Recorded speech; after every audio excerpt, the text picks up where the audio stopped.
ॐ अज्ञानतिमिरान्धस्य ज्ञानाञ्जनशलाकया चक्षुरुन्मिलितं येन तस्मै श्रीगुरवे नमः। वन्देऽहं श्रीगुरो श्रीयुत्पदकमलं श्रीगुरून् वैष्णवांश्च श्रीरूपं साग्रजातं सहगण रघुनाथान्वितं तं सजीवम् साद्वैतं सावधूतं परिजनसहितं कृष्ण चैतन्यदेवं श्रीराधा कृष्णपादान् सहगण ललिता श्रीविशाखान्वितांश्च तमादिदेवं करुणानिधानं तमालवर्णं सुहितावतारम् अपार संसार समुद्र सेतुं भजामहे भागवत स्वरूपम्। हे देव हे दैत्य हे भुवनैक बंधो हे कृष्ण हे चपल हे करुणैक सिंधो हे नाथ हे रमण हे नयनाभिराम हा हा कदानुभवितासि पदं दृशोर्मे।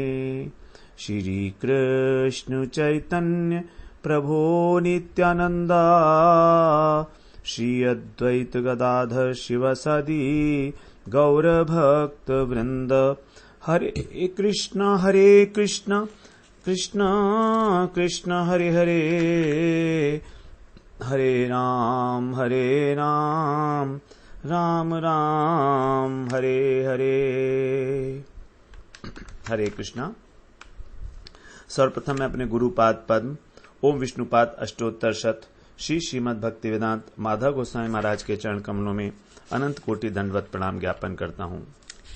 हम लोग श्रीमद् भागवत पुराण में 5वां स्कंध का श्रवण कर रहे हैं, जिसमें राजा रघुगण की जड़ भरत जी से, जो ब्राह्मण के वेश में हैं, ब्राह्मण योनि में जिनका जन्म हुआ है, तो ब्राह्मण के रूप में, तो अपने को वो जड़ भरत जड़ की तरह के से प्रकाशित करते हैं, तो उनकी भेंट होती है, ये बताया गया है।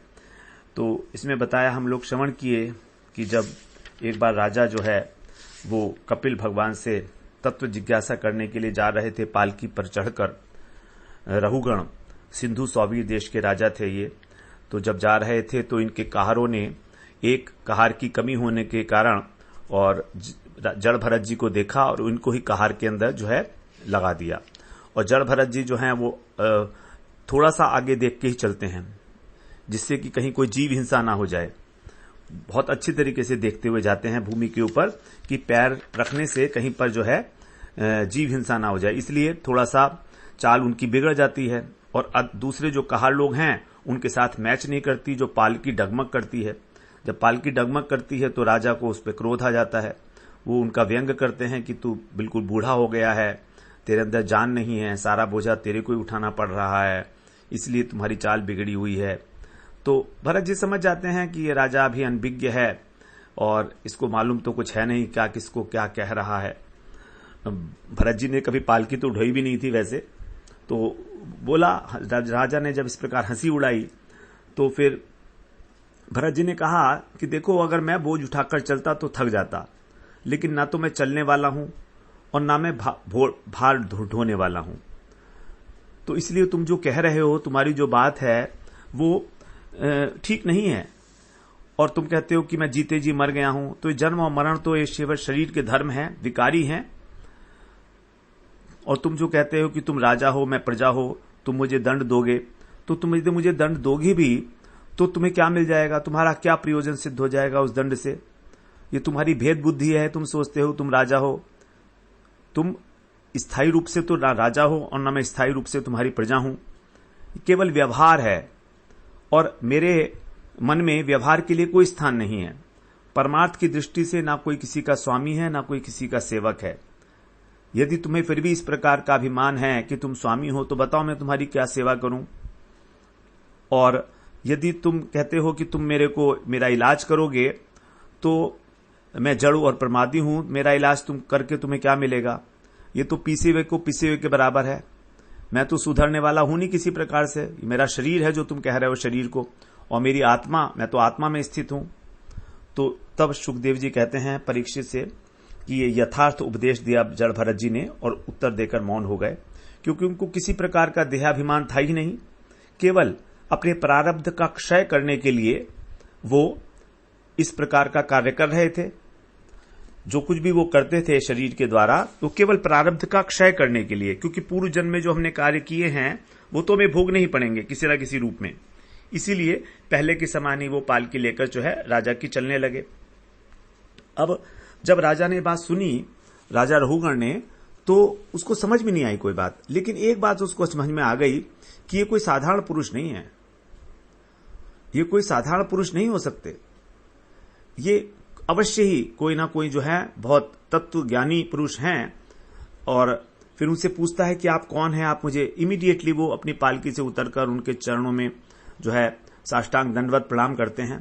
कहते हैं कि आप बताइए कि आप कौन हैं, आप साधारण तो कोई है नहीं, आपने यज्ञोपवीत धारण किया हुआ है, ब्राह्मण हैं आप, और क्या दत्तात्रेय ही तो नहीं है आप अवधूत के रूप में जो आ गए हैं मेरे सामने, और किस लिए आप यहां पर पधारे हैं, कहीं आप कपिल भगवान ही तो नहीं है जो मेरी तत्व जिज्ञासा को शांत करने के लिए, मुझे दर्शन देने के लिए यहीं पर आ गए, जिनके दर्शन के लिए मैं जा रहा था। आगे बोलता है कि मुझे इंद्र के वज्र से कोई डर नहीं, शिव जी के त्रिशूल से कोई डर नहीं, यहां तक कि यमराज से भी कोई डर नहीं है। मुझे किसी प्रकार के जो अग्नि अस्त्र है, सूर्य का, चंद्रमा, वायु, कुबेर, इनके अस्त्रों से भी भय नहीं, लेकिन ब्राह्मण के अपमान से मैं बड़ा डरता हूं, क्योंकि जिसने ब्राह्मण का अपमान किया उसका कहीं निस्तार नहीं है दूर दूर तक। तो इसलिए आप बताइए कि आपके अंदर जो अनुभव की शक्ति है, ये इसको छिपाकर और विचरण करने वाले आप कौन हैं।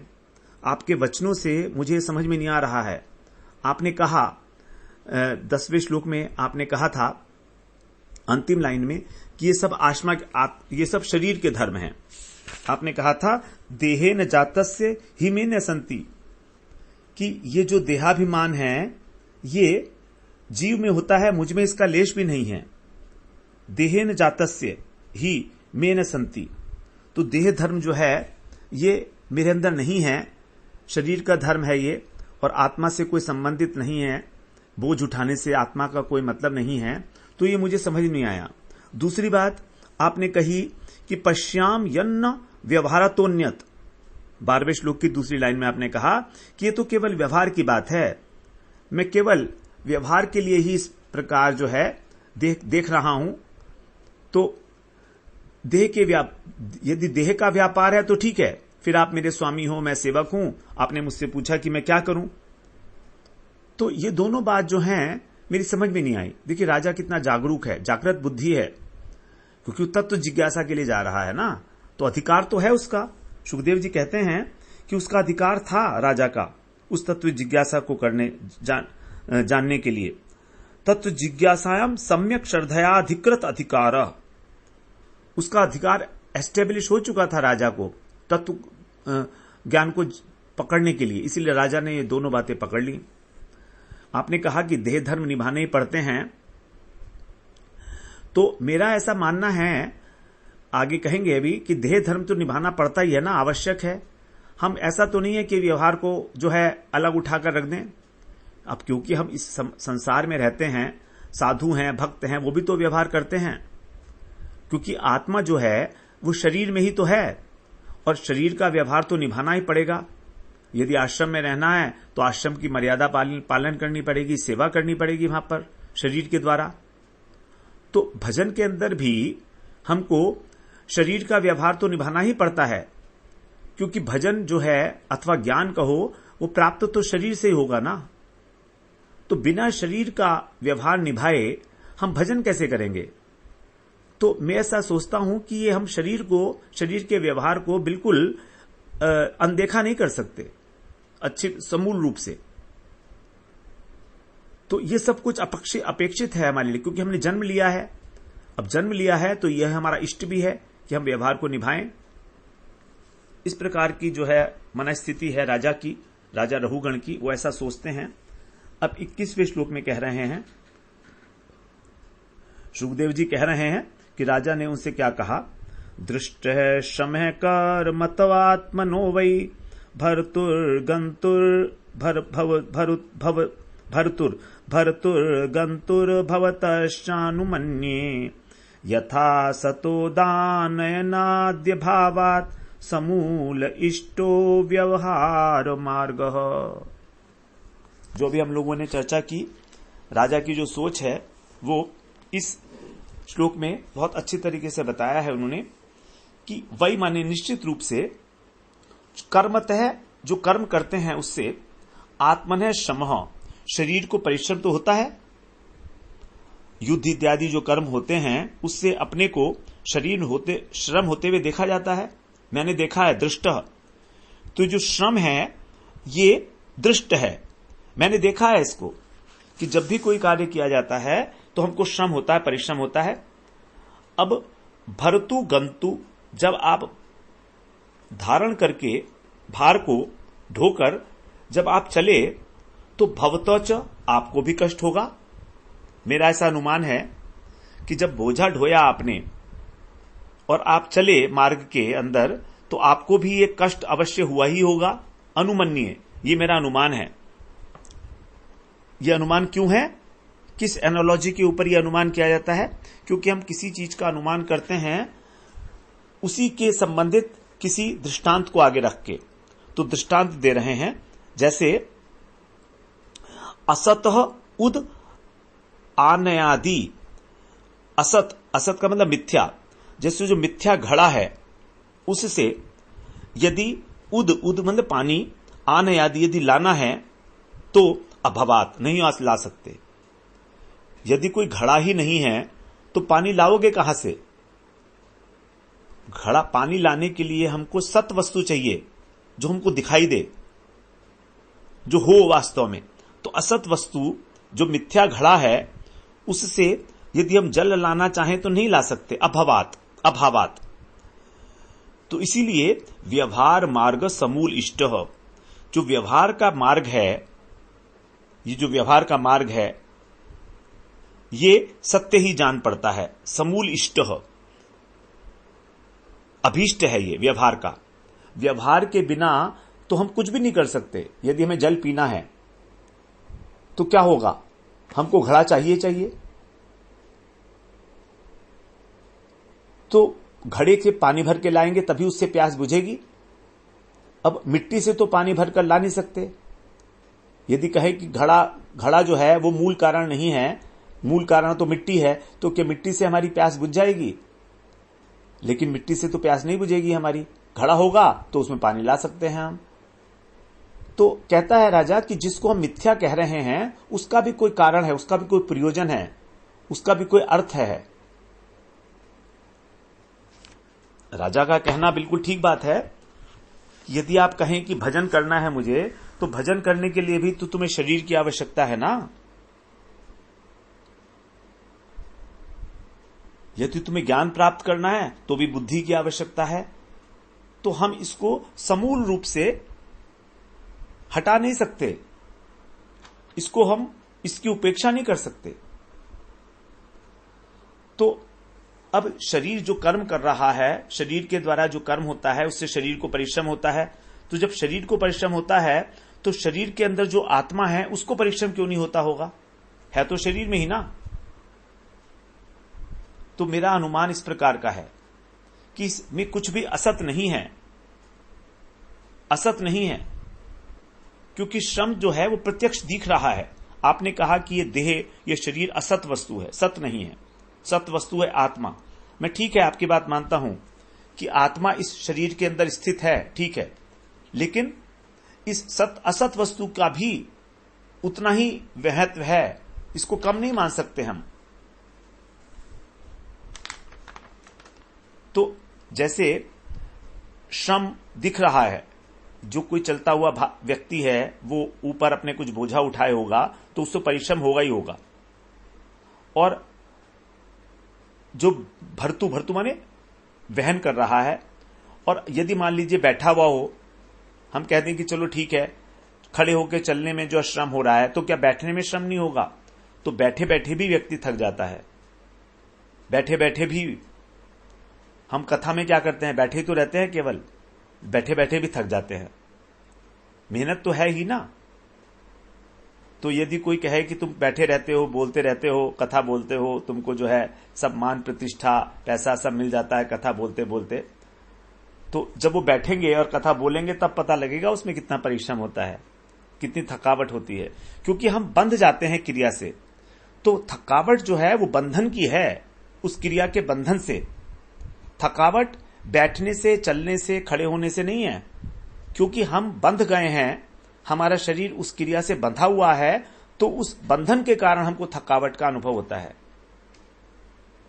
जैसे ट्रेन है, अब ट्रेन में हम बैठकर यात्रा करते हैं तो बैठे बैठे भी थकते तो है ना, चलेंगे तो भी थकेंगे, बैठेंगे तो भी थकेंगे। तो कर्म, श्रम और आत्मा, इन तीनों का ही जो संबंध है, इन तीनों का जो आश्रय है वो है शरीर। कर्म भी शरीर से होता है, श्रम भी शरीर को होता है और आत्मा भी शरीर में ही है। तो फिर इसमें असत क्या हुआ? आप कहते हैं कि आत्मा सत वस्तु है, कर्म और कर्म के द्वारा जो शरीर को श्रम हो रहा है वो असत है, इसीलिए आप कह रहे हैं कि आपका उससे कोई प्रयोजन नहीं है। तो आप ये नहीं कह सकते कि आत्मा नहीं थकता है। तीनों के तीनों ही शरीर के ऊपर ही आश्रित हैं। आत्मा भी शरीर पर आश्रित है, कर्म भी और श्रम भी, इसलिए तीनों ही थकेंगे। ये दृष्टांत दिया उन्होंने, राजा ने। बड़ा सुंदर दृष्टांत है, हमें भी ऐसा लगता ही है। तो हम कहते हैं ना कि हम बड़े दुखी हैं, तो हमें लगता है कि हमारी आत्मा बहुत दुखी है, लेकिन शास्त्र कहते हैं नहीं, तुम्हारी आत्मा दुखी है ना सुखी है, तुम्हारा शरीर दुखी है और सुखी है, तुम्हारा मन दुखी है और सुखी है, उसी को तुम आत्मा के ऊपर आरोपित कर रहे हो। तो राजा कहता है कि ये जो आरोपित करना है ये भी ठीक है, ये भी ठीक ही है। व्यवहार के अंदर जो है हमको दुख हो रहा है तो दुख हो रहा है, तो प्रत्यक्ष दिख रहा है, बड़ी सुंदर बात है। अब आगे बड़ा सुंदर दृष्टांत दे रहे हैं राजा अपनी बात को जस्टिफाई करते हुए। लौकिक दृष्टांत है, अब कह रहे हैं 22वें श्लोक में, स्थल्याग्नितापात परसोभितापस तत्तापतस्तंडुलगर्भरन्धि देहेन्द्रियास्वाशय सन्निकर्षात् तत्संसति पुरुषस्यानुरोधात्।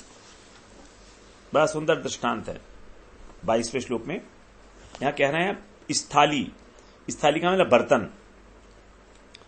तो जब किसी बर्तन को, बटलोई को, कढ़ाई को अग्नि तापात, अग्नि का ताप लगता है, अग्नि के ताप से, तो जब वो बर्तन अग्नि के ताप से तपने लगता है तब उसमें जो रखा हुआ है पयस, पयस का मतलब दूध, तो जब उसमें दूध रखा हुआ है अथवा जल रखा हुआ है तो अपितापः, वो भी तप जाता है, वो भी खौलने लगता है। तत्तापतः, अब उस दूध के अथवा पानी के तपने से, खौलने से गर्भ तंदुल, उसके गर्भ में अर्थात उसके अंदर जो तंदुल माने चावल रखा हुआ है वो रंधी माने पक जाता है, सिद्ध हो जाता है। तो बर्तन को ताप दिया। अब बर्तन को ताप देने से बर्तन के अंदर रखा हुआ जो जल है वो भी खौल गया, और उस जल के खौलने से उस जल के अंदर जो चावल पड़ा हुआ है वो भी जो है पक गया, गल गया, उसके भीतर का हिस्सा गल गया।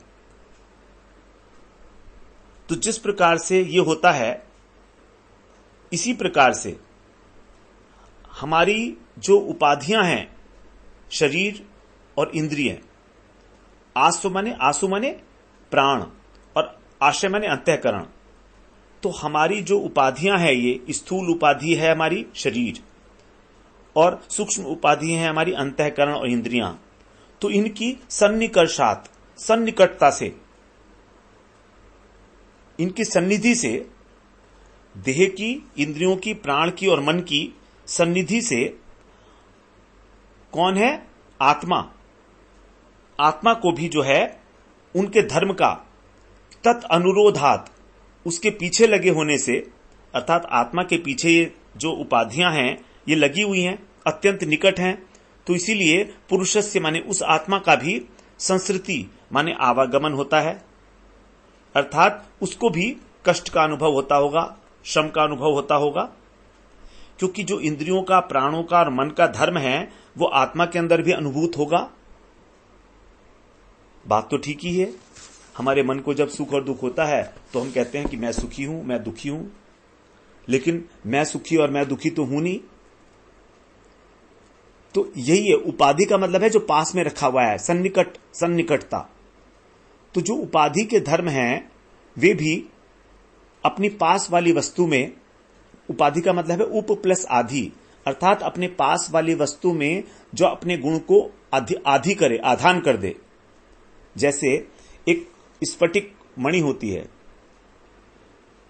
उसके पास जब कोई जपा कुसुम रखा जाता है कलर्ड, तो स्फटिक मणि भी रंगीन दिखने लगती है। तो ये स्फटिक मणि को रंगीन जो बना दिया गया उस पुष्प के द्वारा, तो ये पुष्प जो है उपाधि हो गई। ये स्फटिक से बाहर की वस्तु है, स्फटिक से बाहर की वस्तु है, लेकिन स्फटिक रंगीन तो हो गई ना उसकी उपाधि से, तो असर तो आ गया ना उसका। उस पुष्प ने अपने रंग का आधान उस स्फटिक मणि के अंदर कर दिया।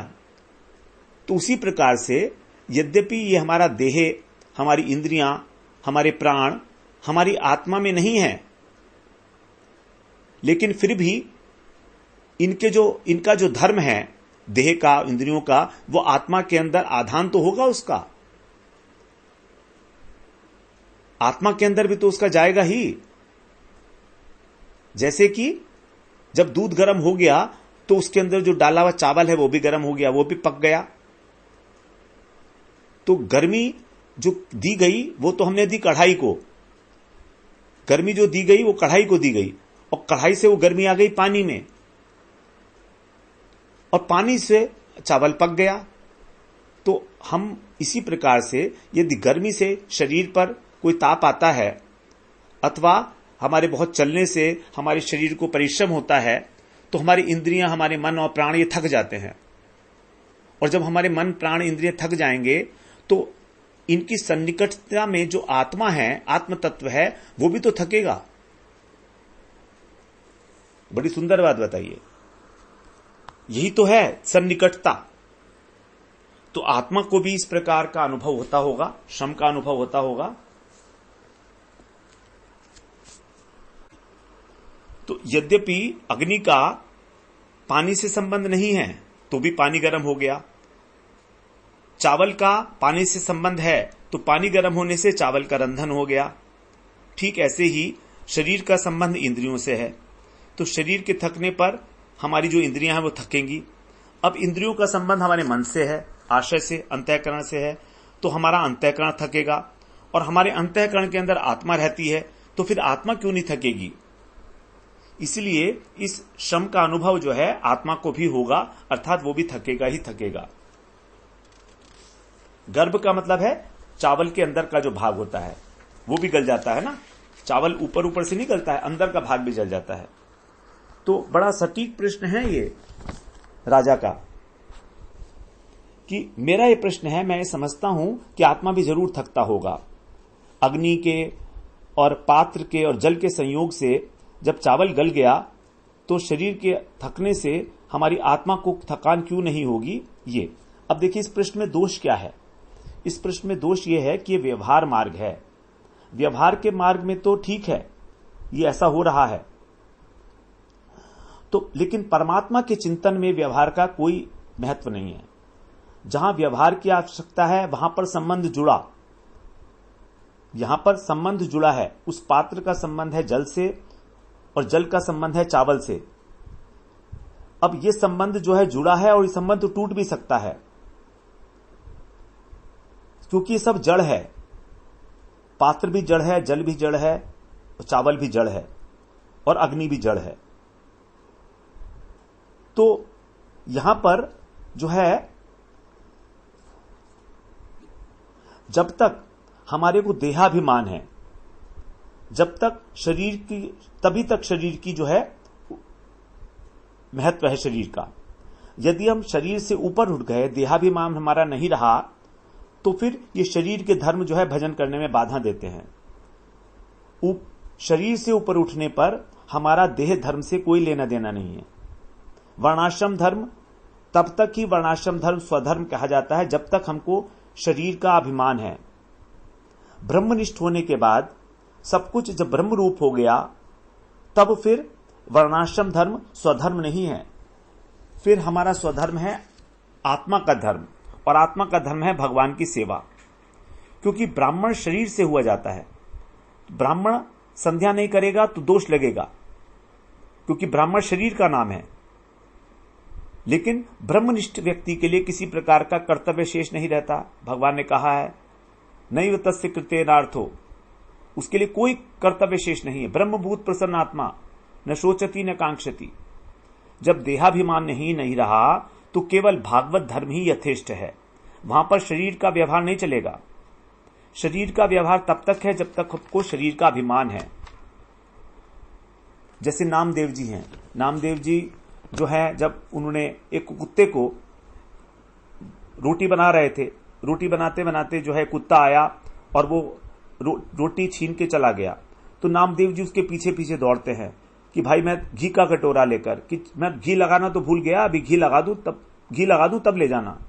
क्योंकि नामदेव जी को कुत्ते के अंदर भगवान दिख रहे हैं, ब्रह्म दृष्टि हो गई है। झोपड़ी में आग लग गई नामदेव जी की। एक बार पड़ोसी जो सामान निकालने लगे, इतने में नामदेव जी आए, जो सामान निकाला था उसको अंदर डालने लगे आग में। लोग समझ गए तो पागल है। नामदेव जी कहते हैं कि झोपड़ी मेरी नहीं है, ये मेरे प्रियतम का घर है, मुझे क्या लेना देना इससे। उनकी वस्तु है, उनका मन करा इसको जलाने का तो ठीक है, मैं जला देता हूं। उनका मर्जी है ना, वो अपनी मर्जी से जला रहे हैं इसको, तो मुझे तो उनके ही कार्य के अंदर मुझे और जो है सहयोग देना है। तो अग्नि रूप से भगवान ही आए हैं, किसी भी रूप में आ जाए उनका स्वागत है, इसे बचाने की क्या आवश्यकता है। झोपड़ी जल गई, पेड़ के नीचे बैठे हैं, जाड़े के समय आ गया, ठंड लग रही है, भूखे प्यासे हैं। अब भगवान को सोचना पड़ता है कि क्या करूं। तो भगवान ने रात को आकर स्वयं उनके लिए कुटिया बनाई और उनको हाथ पकड़कर अंदर बैठाया ले जाकर। वो तो कहते हैं तुमने जलाई थी तो तुम ही बनाओगे। भगवान भी सोचते हैं मैंने जलाई थी तो मैं ही बनाऊंगा।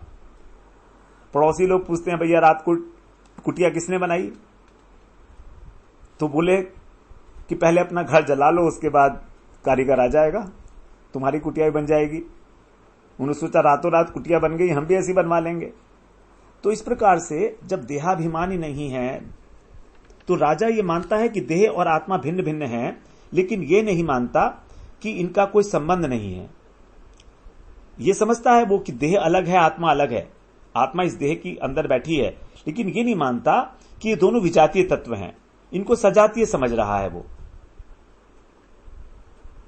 तो कहता है कि जब शरीर के अंदर है तो शरीर से संबंध क्यों नहीं होगा, और अगर शरीर से संबंध है तो आत्मा भी थकेगी शरीर के थकने के साथ साथ।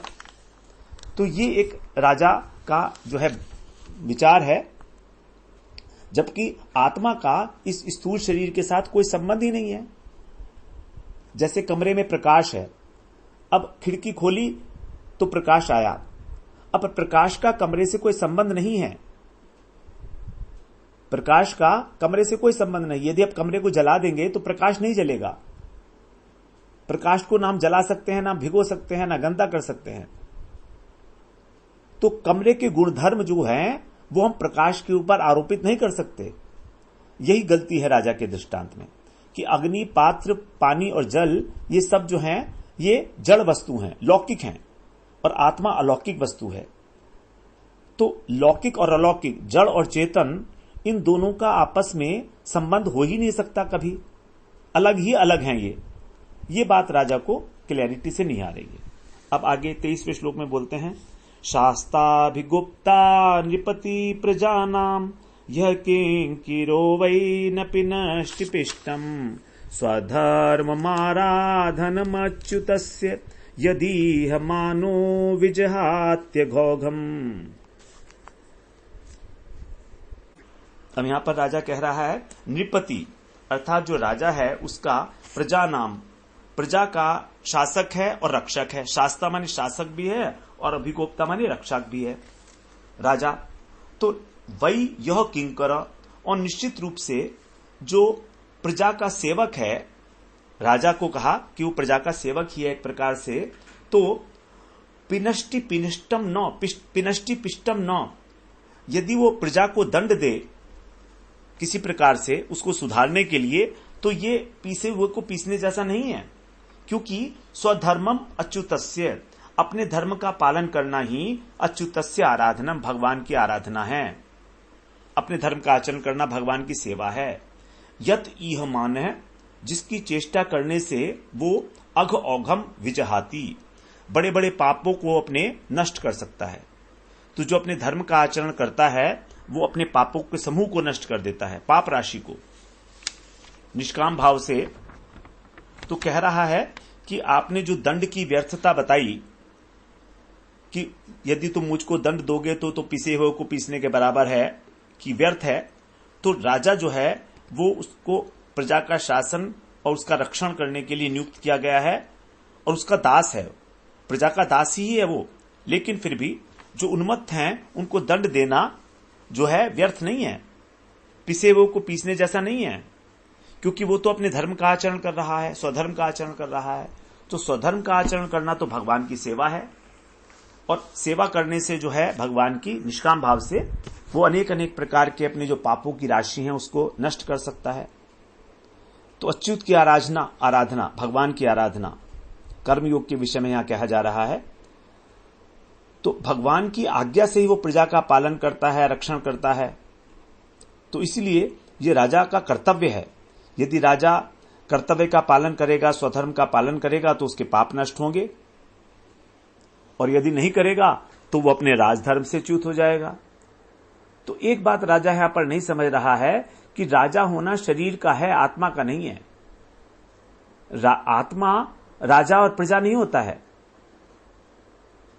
देह धर्म को अपना धर्म मानना ये स्वधर्म है। कब तक? जब तक हम में देहाभिमान है।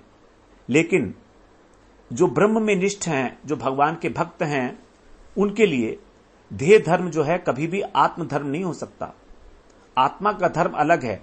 आत्मा भगवान का अंश है। तो आत्मा का केवल एक ही धर्म है अपनी शुद्ध अवस्था में, और वो है भगवान की सेवा। यह भागवत धर्म। तो आत्म धर्म से ऊपर की वस्तु है भागवत धर्म।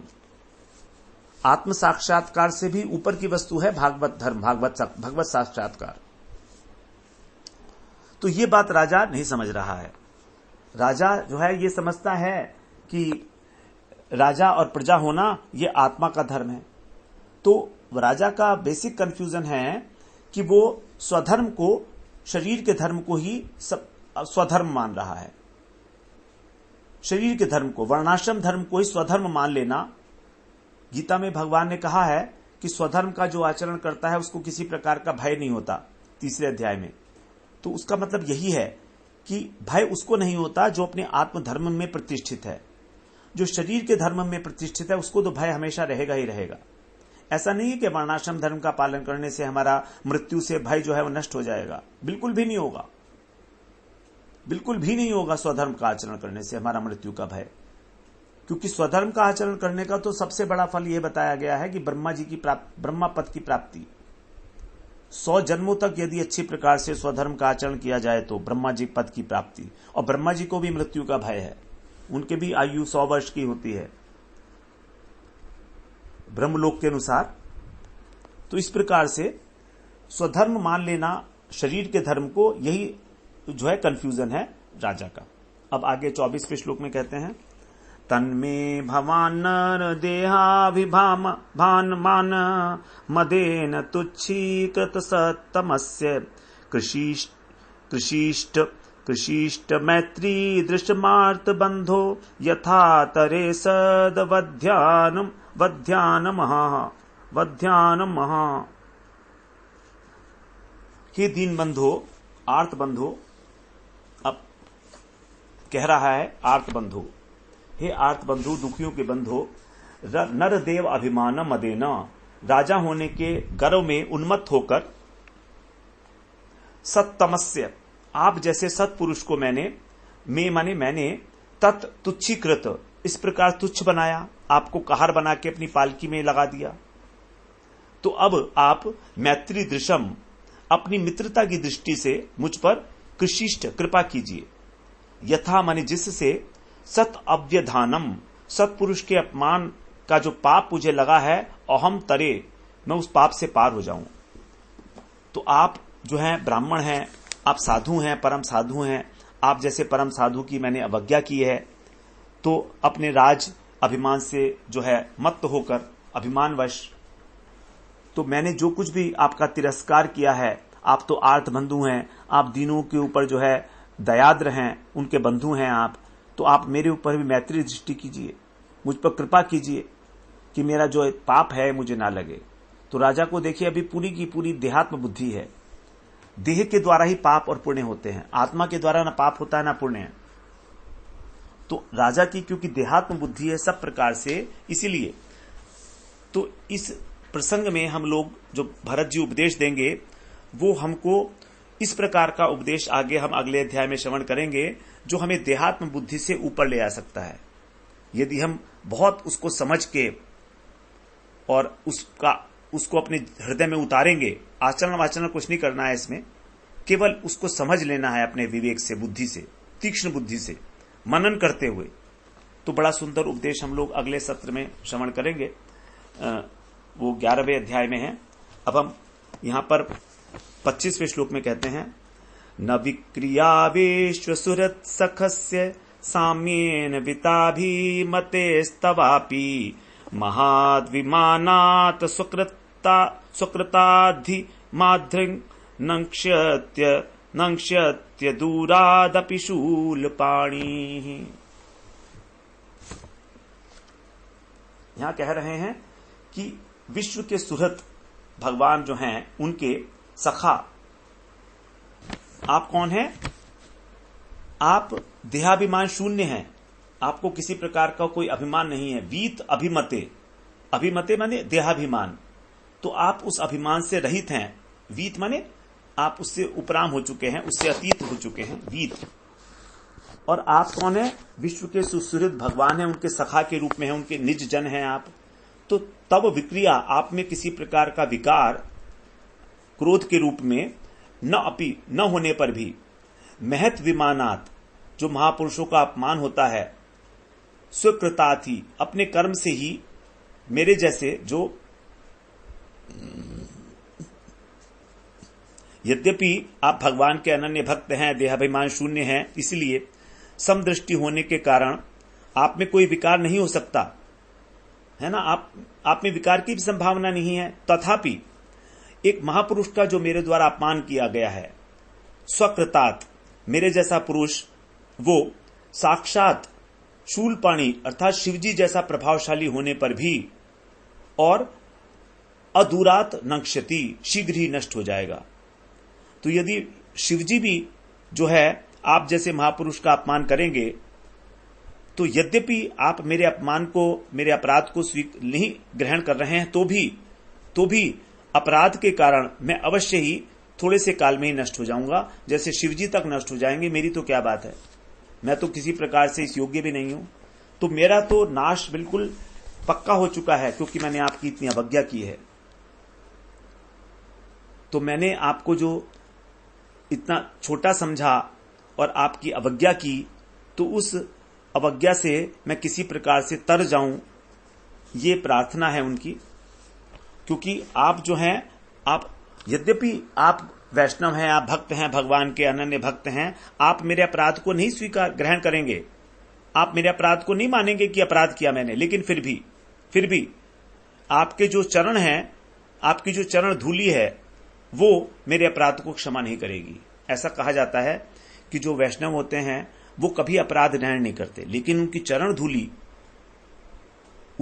धूली इस बात को सहन नहीं कर पाती है और अपराध करने वाले का अनिष्ट कर देती है। तो राजा इस बात को जानते हैं अच्छी प्रकार से, इसलिए वो कह रहे हैं कि मेरे जैसा पुरुष यदि महादेव जी के समान त्रिशूल पाणी, महादेव जी के समान प्रभावशाली हो, तो भी अपने किए गए अपराध से थोड़े ही काल में नष्ट हो जाएगा। विनंक्षसी, माद्रिक माने मेरे जैसा। इस प्रकार हम लोगों ने आज ये 10वां अध्याय पूरा किया है। बड़े सुंदर प्रश्न है इसमें। 21 और 22वां श्लोक में जो प्रश्न है वो बार बार हमारे मनन करने के योग्य हैं कि राजा की मनस्थिति किस प्रकार देहाभिमान से युक्त है।